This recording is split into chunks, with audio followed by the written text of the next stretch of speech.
C'est grâce aux plantations de café cacao que le président ivoirien Félix Houphouët-Boigny s'est bâti une immense fortune.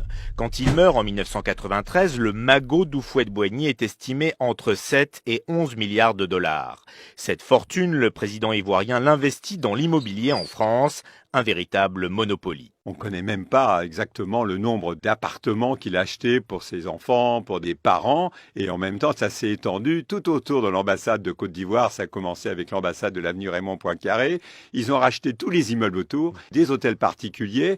Il allait beaucoup à Marne-la-Coquette où il avait acheté 17 villas. Enfin, il était l'un des principaux propriétaires de l'immobilier parisien. C'était vraiment impressionnant. L'argent est placé dans des coffres en Suisse, essentiellement à la banque UBS, de l'argent qui suscite beaucoup de convoitises dans l'entourage du président ivoirien, un pillage de son héritage, estime l'avocat de la veuve d'Houphouët-Boigny, Jean-Paul Baduel. Elle a été totalement écartée de la succession. Il y a eu des courtisans qui ont utilisé des procurations, voire des fausses signatures, pour détourner les fonds ou pour faire fonctionner les comptes suisses, parce que c'est extraordinaire. Vous êtes mort et les comptes continuent à fonctionner, envoyer de l'argent à gauche à droite. Il faudrait des explications précises. À partir des années 80, c'est une Française, Dominique Folloroux, qui gère ce patrimoine colossal, à la tête d'une agence immobilière AICI, implantée en France et en Afrique.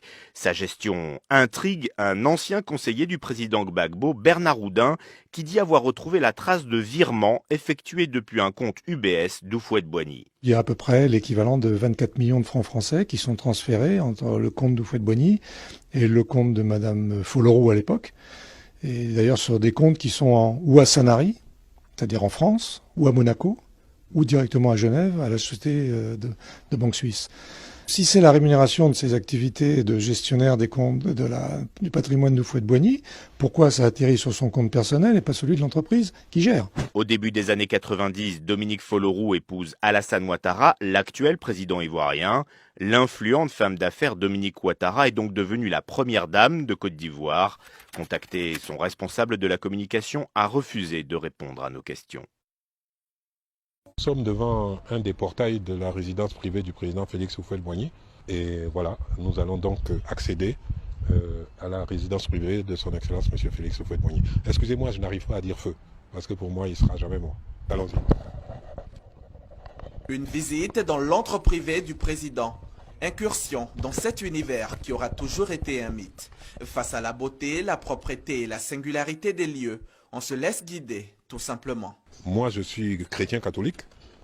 D'autres sont musulmans. D'autres croient simplement aux esprits. Cet arbre que vous voyez au coin, là, avec une espèce de drap autour, blanc, on le voit d'ici. Il paraît que c'est sous cet arbre que le président Houphouët-Boigny aurait prêté le serment de ne jamais verser du sang humain. Donc c'est un arbre centenaire. Et cet arbre, jusqu'aujourd'hui, nous l'appelons ici communément le kwakwa. Les toits qui affleurent des murs, là, c'était les villas de ses sœurs et de ses cousines. Il y avait Mamie Fété, Mamie Adjoa, Mamie Djeneba. Derrière ma grand-mère, Mamie Amoui. Derrière encore Marie-Thérèse Yamousso. Derrière encore Nana Kwasingo. Ce sont ses cousines et ses sœurs. Parce que chez nous, les mots, le baoulé, le cousin n'existe pas. Il n'y a même pas de mot baoulé pour dire cousin ou cousine. Ça n'existe même pas. Votre cousin, c'est votre frère. Votre cousine, c'est votre sœur. C'est pour ça que par extension, on parle des sœurs du président. Mais sur un plan strictement biologique, il avait deux sœurs. Mamie Fété, Mamie Adjoa. Les deux autres, Mamie Djeneba et Mamie Amoui, ma grand-mère, étaient ses cousines germaines, chez les Blancs. Le président Houphouët-Boigny entrait par cette porte, quittait Yamoussoukro par cette porte. Donc c'est aussi une porte historique. Une porte historique que nous franchissons. Le palais est vaste et beaucoup de choses sont à découvrir. Dans la maison que vous voyez de l'autre côté, il y a 4 chambres. Et ses enfants habitaient là quand ils venaient ici. Et nous-mêmes habitions là-bas aussi pendant les vacances quand nous nous retrouvions ici. Et cette maison existe depuis 1936. Elle a été améliorée, climatisée, et ainsi de suite. Mais le lieu a toujours été le même. Il y a 5 étages. Et à chaque étage, vous avez entre 3 et 4 chambres. Voilà, qui sont fonctionnelles. Maintenant, tout de suite, si vous allez, vous pouvez dormir. Mais il n'y a personne qui vit ici. Personne. Personne ne vit ici, mais les lieux sont toujours entretenus, avec un personnel qui tous les jours ouvre, aère, aspire et brique les marches. C'est ici que se sont déroulées les présentations des condoléances à la famille Houphouët-Boigny. Donc ceux qui présentaient les condoléances arrivaient par ici. s'installait sur la droite, la famille était installée sur la gauche. Ça a duré, je crois, 1 mois et demi. Tous les jours, en face était montée une chapelle ardente. Sur votre gauche, vous allez avoir la salle à manger, où pendant les vacances, quand nous étions tous ici, le président Houphouët-Boigny et nous-mêmes prenions nos repas. Vous verrez que dans cette maison, il y a beaucoup de bleu, parce que c'était sa couleur préférée, paraît-il. Voilà, une salle à manger. Et les fauteuils HB, Houphouët-Boigny, c'était là qu'il s'asseyait pour manger. Le fauteuil que vous voyez là-bas a reçu pratiquement tous les présidents de la République qui sont venus ici. Giscard, Mitterrand, tous. Il les recevait là, ils s'asseyaient là. Vous verrez que tout est en harmonie. Le bleu, le doré, tout. Il n'y a aucune couleur qui choque. Il n'y a quelque chose qui tranche. Il n'y a aucune note de mauvais goût. Et dans son bureau, tout est resté identique depuis sa mort jusqu'aujourd'hui. Et vous voyez, encore 2 béliers stylisés. Boigny, toujours. En vermeil, pas en or non plus. Il lui arrivait de faire venir son gouvernement ici et de tenir un conseil ici. Et voilà. Ça aussi, c'est lui. On l'appelle salon Habib Bourguiba parce qu'il date de l'époque où le président Habib Bourguiba de Tunisie était venu ici en visite officielle. Un conseil de ministres à domicile, une autre idée du président Houphouët-Boigny. Et des idées, ce n'est pas ce qui lui manquait. Vous constaterez que personne ne fait dos à personne. Imaginez 3 personnes qui ne se parlent pas. Si on les met là, ils vont être obligés de se parler. Maintenant, quand ils se parlent, on va les prendre pour leur demander il y a quoi. On arrive vraiment dans la partie privée des privés. Derrière ce mur se trouve sa chambre et sa salle de bain. Donc c'est vraiment où il vivait. Parce que tous les bâtiments qu'on a traversés jusqu'à présent, il les utilisait pour des cérémonies officielles, mais ce n'était pas son lieu de vie. Son lieu de vie, c'était ici. Il fut un temps même où, avant qu'ils ne construisent les autres bâtiments que nous venons de traverser, l'endroit où nous sommes, c'était la salle à manger, qui a été ensuite transformée en ce que vous voyez. Nous sommes en plein cœur de la résidence, cet endroit où le président a réellement vécu, où il passait le clair de son temps. Le président sortait de sa chambre. Quand vous arrivez, on vous faisait attendre ici. Donc, il a un autre bureau ici qui est attenant à sa chambre. Il sortait par cette porte et puis il allait vous asseyez dans ce fauteuil-là et il vous recevait là-bas. Là aussi, ça a vu défiler beaucoup de grands de ce monde. Le président de Clerc, Jean-Marie Le Pen, beaucoup de ministres, de potentats, de puissants de ce monde se sont assis dans ce fauteuil-là. Il y a une chapelle privée où il faisait ses messes tous les dimanches. Une chapelle privée dans une résidence privée de chef d'État. Qui plus est, Félix Houphouët-Boigny. On s'attend encore à voir du beau. Et le beau y est. Ici encore, rien n'a bougé. Ses livres de prière sont à leur place, son fauteuil aussi. Ce fauteuil se trouve à la verticale de sa tombe. Il est assis sur sa tombe. Si vous tracez une ligne droite, vous tombez sur sa tombe. La tombe de Félix Houphouët-Boigny à l'intérieur du palais. Le président en a été l'architecte. Un caveau familial où il repose à jamais désormais parmi les siens. Les tombes, c'est lui qui a choisi. Qui est couché où? C'est lui. Donc ici, vous avez 24 tombes.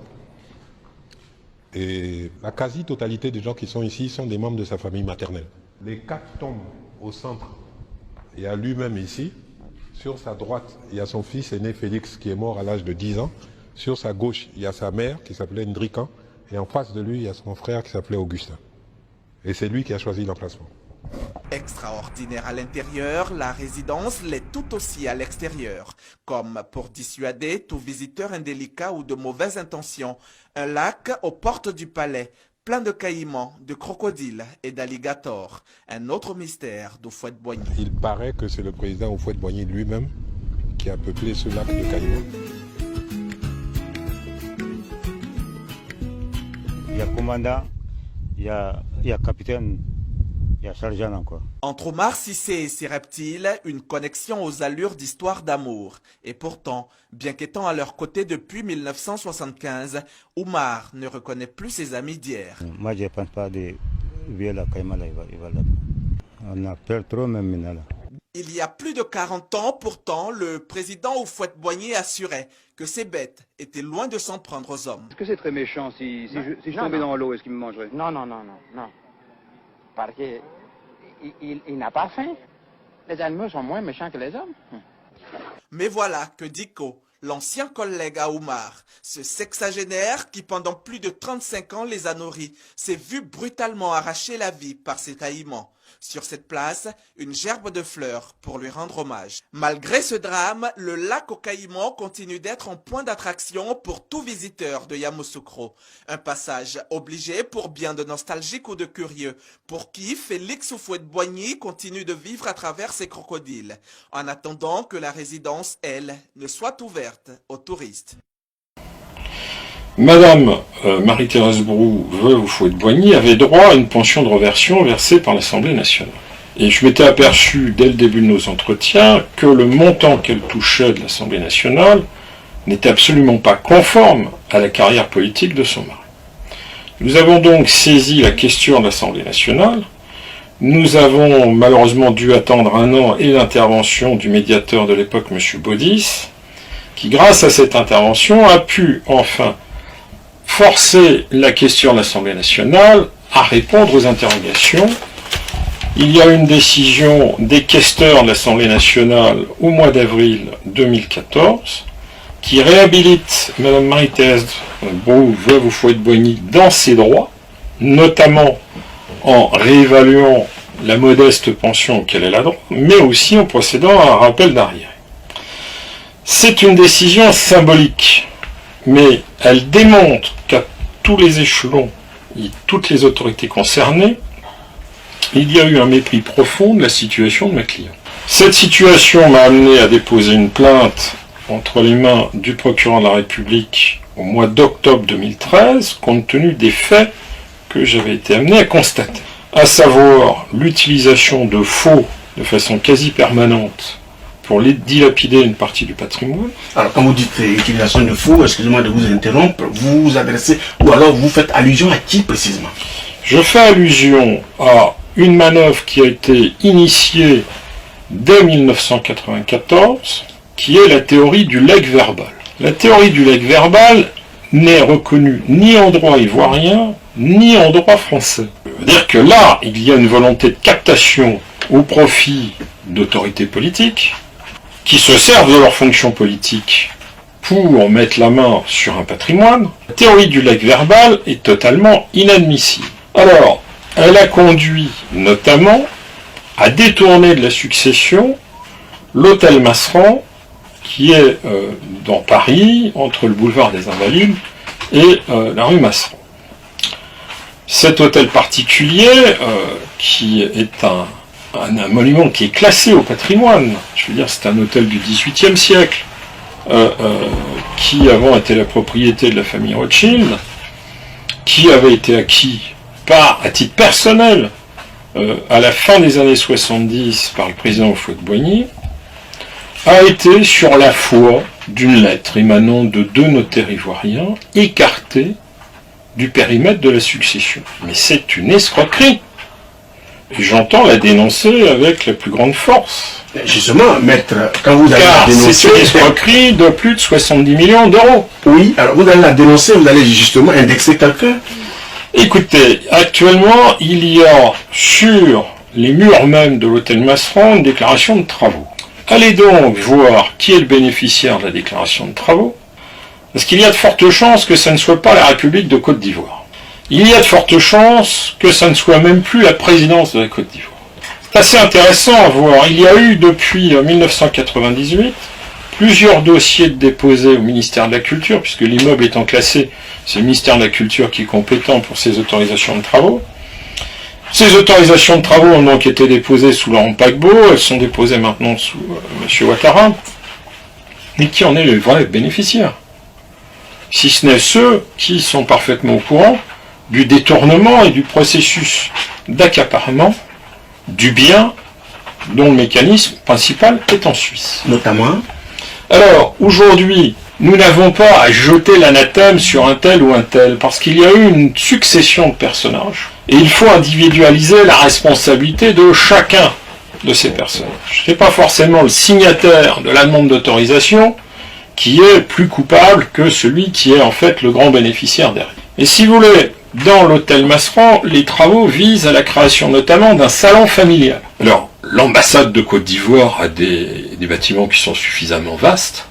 Si vous voulez, je ne pense pas que l'ambassadeur soit à l'étroit, n'est-ce pas? Je ne vois pas qui d'autre peut prétendre à un salon familial. Ça, c'est un élément. Il y a maintenant tous les éléments qui concernent la vente des biens immobiliers connus actuellement et dépendant de la succession du président. Notamment les biens assis à Marne-la-Coquette, d'autres biens assis à Paris, des appartements, car le président, effectivement, achetait des appartements, mais il les mettait aussi à la disposition des Ivoiriens. Ces appartements, très curieusement, sont prévus dans le legs verbal.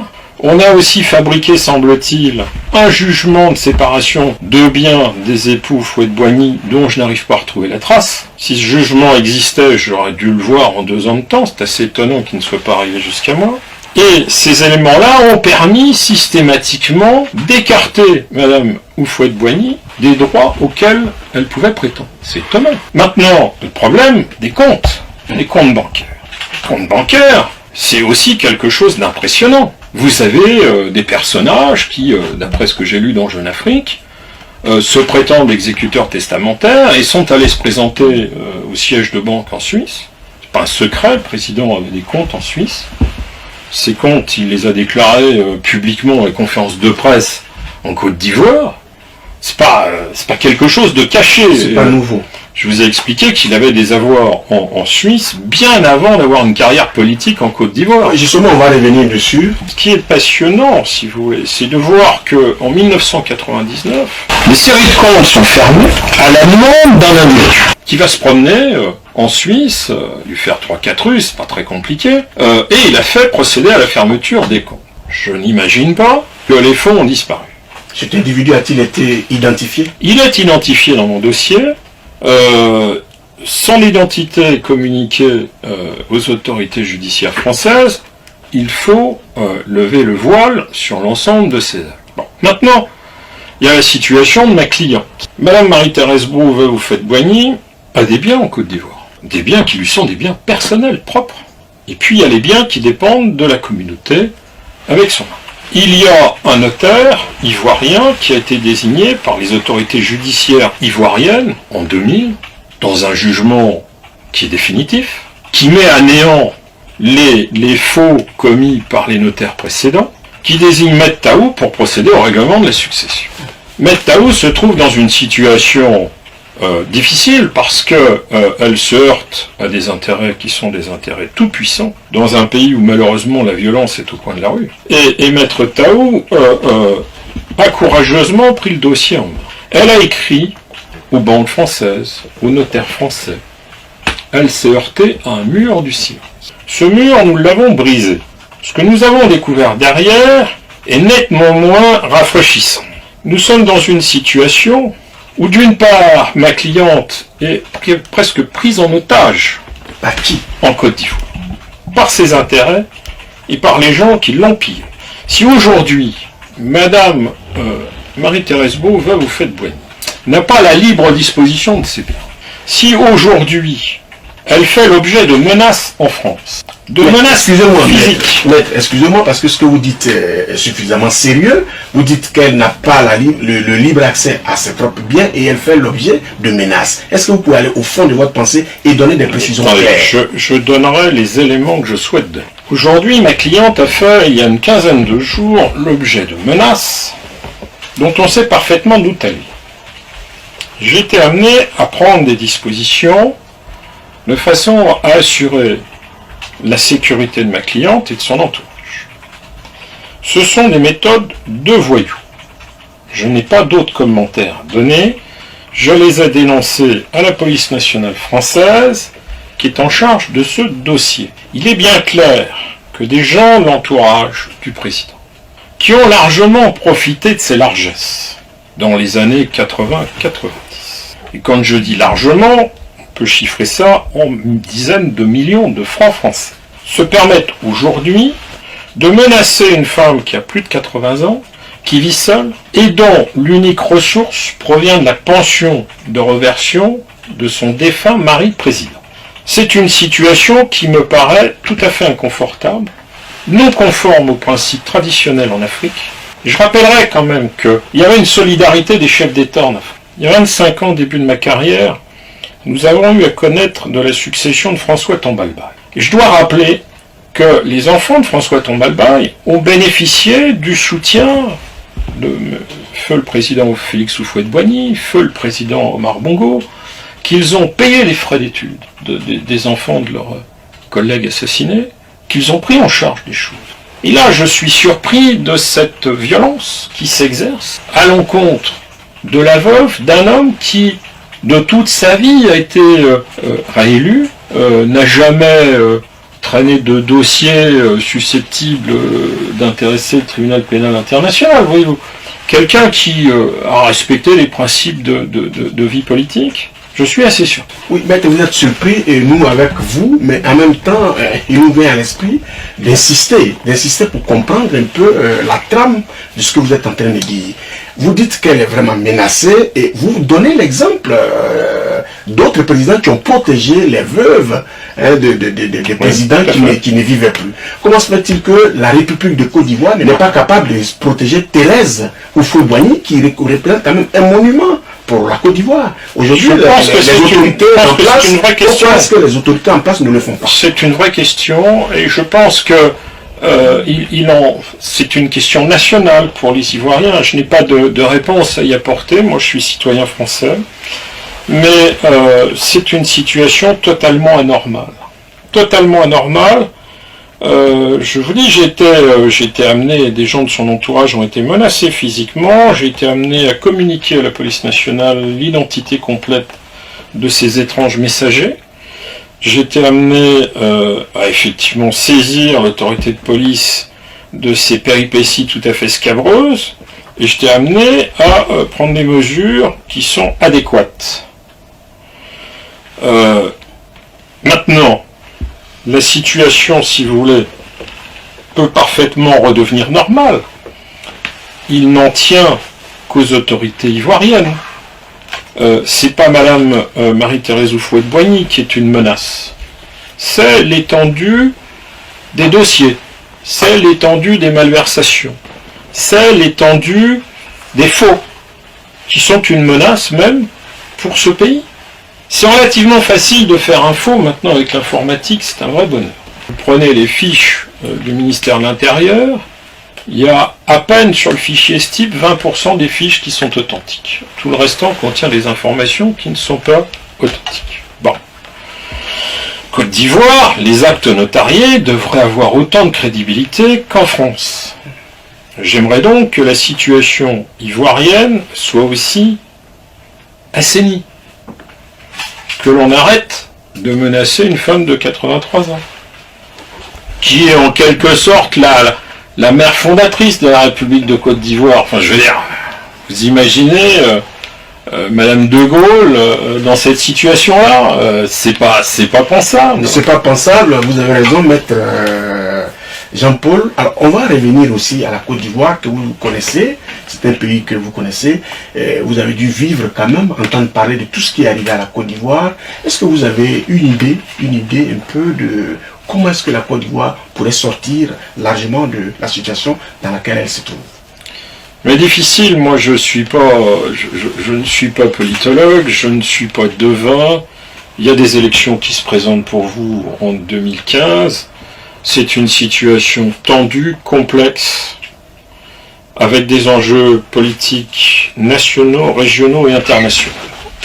Je n'avancerai pas sur ce terrain-là, qui n'est pas celui de ma compétence. Simplement, je rappellerai que autour de ma cliente, qui n'a jamais eu un moindre discours au profit de telle ou telle entité dans ce pays, qu'il peut y avoir un rassemblement. Je crois que les groupes humains ont besoin, à certains moments de leur histoire, d'avoir un point de repère. Si on prend une comparaison avec la monarchie espagnole, il est certain que dans les années 75, Les Espagnols étaient en très grande majorité monarchistes parce qu'ils voulaient éviter une nouvelle guerre civile. Et que le roi d'Espagne, qui vient de mettre fin à ses fonctions, a été un pivot rassembleur, unitaire des Espagnols. Côte d'Ivoire, il faut qu'il y ait une personnalité, ça ne sera pas ma cliente, elle n'a aucune ambition politique, mais elle aura l'aura nécessaire pour apaiser les tensions et amener ce pays à retrouver le rang qu'il mérite. Attendez, ça me paraît être la moindre des choses.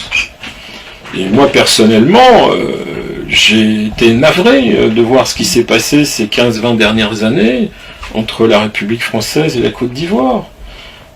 Parce que d'une part, ça n'était pas conforme aux vœux du président Félix Houphouët-Boigny, qui était profondément, mais quand je dis profondément, c'était incrusté dans son cœur, francophone et francophile.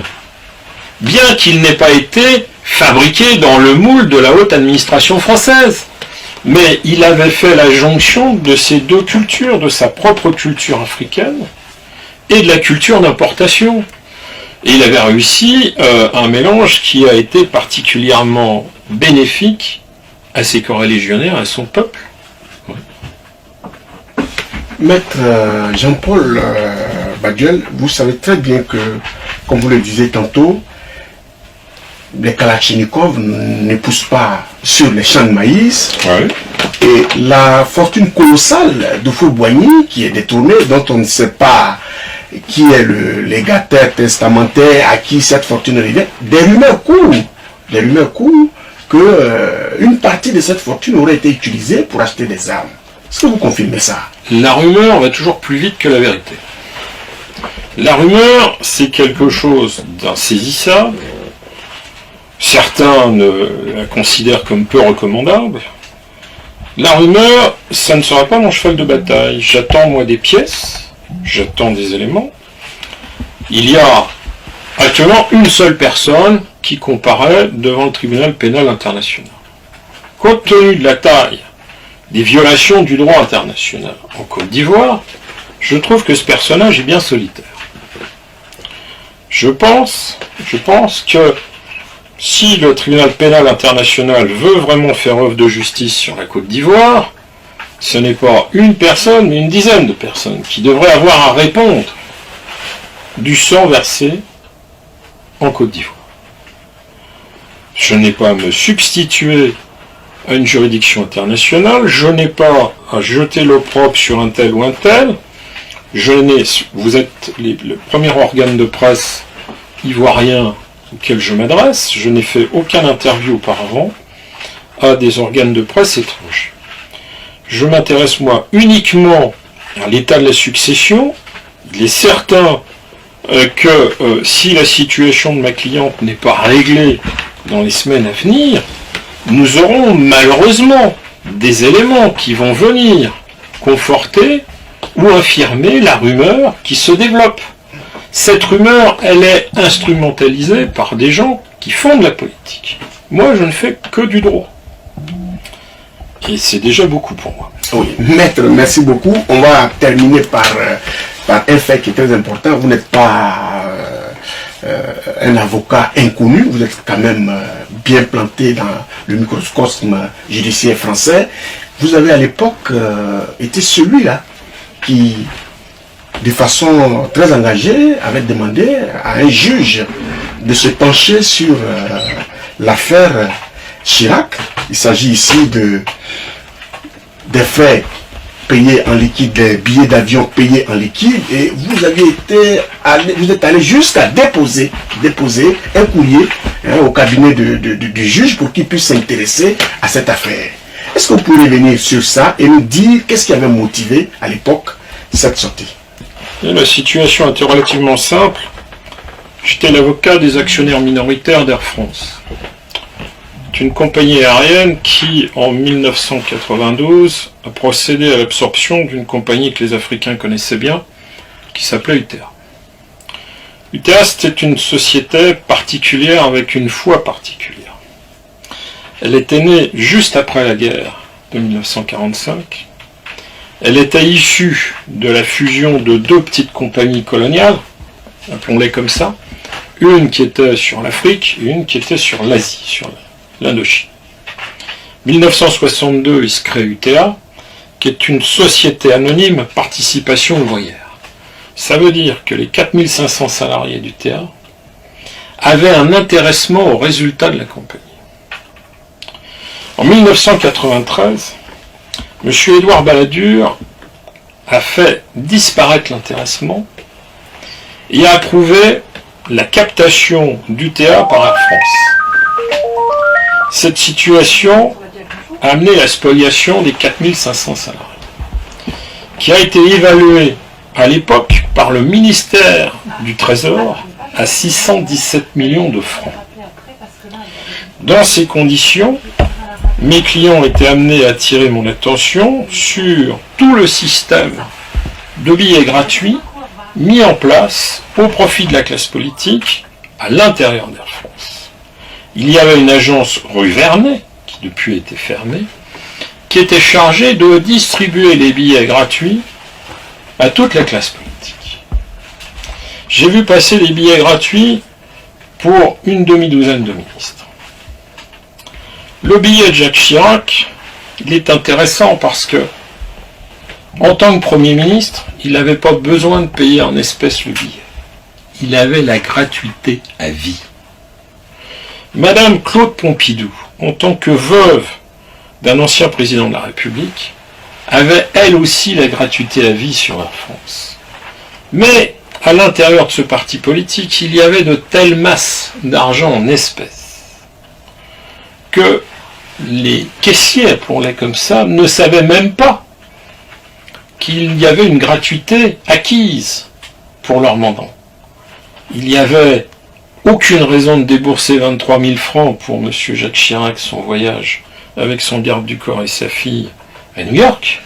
Il n'y avait aucune raison de fournir des billets payés pour Mme Claude Pompidou. Voilà les observations que j'ai à faire, si vous voulez. La corruption amène à faire des bêtises. Et aujourd'hui, je vois que malheureusement, les comptes de l'UMP présentent les mêmes symptômes.